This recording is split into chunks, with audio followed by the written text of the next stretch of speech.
Hello' everyone, মোৰ নতুন এটা ব্লগলৈ আপোনালোক সকলোকে স্বাগতম জনাইছোঁ। আৰু এইফালে মোৰ চকুত উঠিছে আচিনা। এইফালে আমি যাব ওলাইছোঁ টাউনলৈ। ভিডিঅ'টো শেষলৈকে চাই থাকক, তেতিয়া গম পাব কিয় যাব ওলাইছোঁ। পিছে আচিনা হ'লে কি লগালে ভাল হয় আপোনালোকে ক'বচোন। কালিৰ পৰা মোৰ একদম বহুত বেয়া বিষ দি আছে। এইফালে আমি যলৈ আহিছিলোঁ পালোহিয়ে।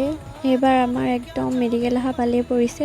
আমাৰ ঘৰৰে বৌ এজনীৰ মাইনা এজনী হ'ল পৰহি দিনাখন, তাকে খবৰ ল'বলৈ আহিছিলোঁ। আৰু ভিডিঅ'টোৰ প্ৰথমতে সেইকাৰণেই নক'লোঁ, কিমাননো আৰু মেডিকেল আহোঁ কৈ থাকিম, শুনিবলৈও কিবা এটা ভাল নালাগে।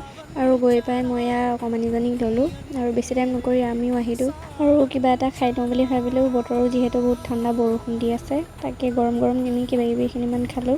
আৰু এই বৰষুণৰ বতৰত ম'ম' নাখালে হ'ব জানো। সেইবোৰ খাই আহি আকৌ ফুচকা খালোঁ। নাহাঁহিব আকৌ ইমানকৈ খাইছোঁ বুলি, দুইটাই ভগাইহে খাইছোঁ যিখিনি খালোঁ। পেটত আৰু একো নধৰে, সেইবাবে ঘৰলৈ ওলালোঁ। ভিডিঅ'টো ভাল লাগিলে লাইক কমেণ্ট শ্বেয়াৰ কৰি দিব। আকৌ এটা নতুন ব্লগত লগ পাম। আজিলৈ বাই।